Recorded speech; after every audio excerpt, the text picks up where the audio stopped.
بسم الله الرحمن الرحیم. السلام علیکم. د ایم پی نیوز ګرانو کتونکو، د پی ټی ای د طرفه یو میسج راغلی دی او هغه خلک کنفیوز کړی دی چې آیا د 20 اکتوبر نه پس په زمونږ موبایل واقعي بندي. نو نن د ایم پی نیوز د کتونکو لپاره یو وضاحت په دغه باندې کوم تر کومه پورې چې زموږ سره کم معلومات دي هغه تاسو سره شیر کوو چې د 8484 نه یو میسج موصول شي او په هغه کې دا لیکلي چې د خپل imei نمبر تصدیق وکړي او 20 اکتوبر نه پس تاسو فون بند شي. ملګرو، د دې یو اسانه طریقه ده او طریقه دا ده چې د خپل فون نه **# 06# دا ملاو کوي او تاسو ته به د هغې چې تاسو د فون چې کوم imei نمبر دی هغه به تاسو ته ملاو شي. دغه نمبر کاپی کوي یا ولیکئ د ځان سره او بیا د خپل فون میسج ته لاړ شئ. د هغې نه د خپل فون نه دغه نمبر په میسج کې ولیکئ او 8484 ته یې سینډ کړئ. ګرانو کتونکو، به دغه فون نمبر دغه imei نمبر د سینډ کولو نه پس به تاسو ته 4 قسمه میسج ملاویږي.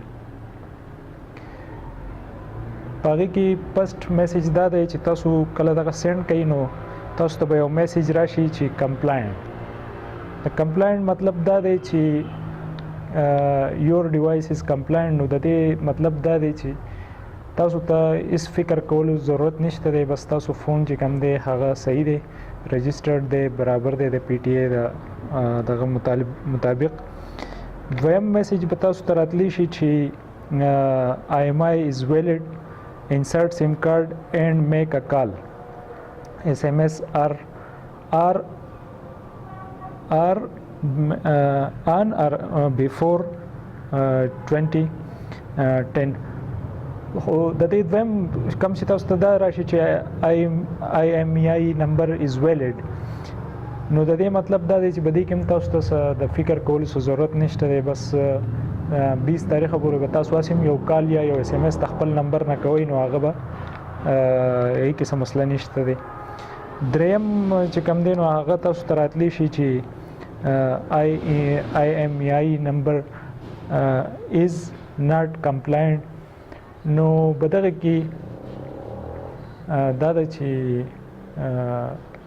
هم دغه کې څه دغه ضرورت نشته دی او د 20 تاریخه پورې چې تاسو کم سیم دی بده کې یو خبره کې دی چې بده دریم نمبر چې کم میسج راځي چې imei is not compliant. نو بده کې دا یو مسله راتلی شي چې تاسو بده موبایل کې کم سیم یوز کوئ او د دې نه تاسو کم کال وکړو د 20 تاریخه پورې، نو په دغه فون کې بیا به صرف دغه یو سیم چې کم بدی کې رجسټرډ شوی دی دغه به پکې یوز کېدی شي، د دې نه علاوه پکې بل سیم نشي یوز کېدی. پهله دوه چې کم راځي کمپلاینټ او دویم دی imei is valid. نو بدی کې څه مسله نشته دی، تاسو ته فکر کول ضرورت نشته. دریم چې کم میسج راځي نو په هغې کې دغه ده چې بیا تاسو هغه سیم بدی کې کېدی د 20 تاریخ پورې یو کال وغیره ته وکړئ. په دریم چې کوم راځي چې imei is not compliant، نو بدی کې دغه یو سیم به تاسو بیا یوز کولی شئ، بل سیم په دغه فون کې به کار نه کوي. او څلورم او اخري چې کوم میسج راځي نو د هغه تاسو ته داسې میسج راتلی شي چې imei نمبر imei is blocked. نو د دې دا ډینجر دی، لکه د دې مطلب دا دی چې ستاسو فون چې کوم دی هغه سمګل شوده دی یا په غلطه طریقه په غیر قانوني طریقه پاکستان ته راوړی شوی دی یا نور داسې څه مسله پکې ده یا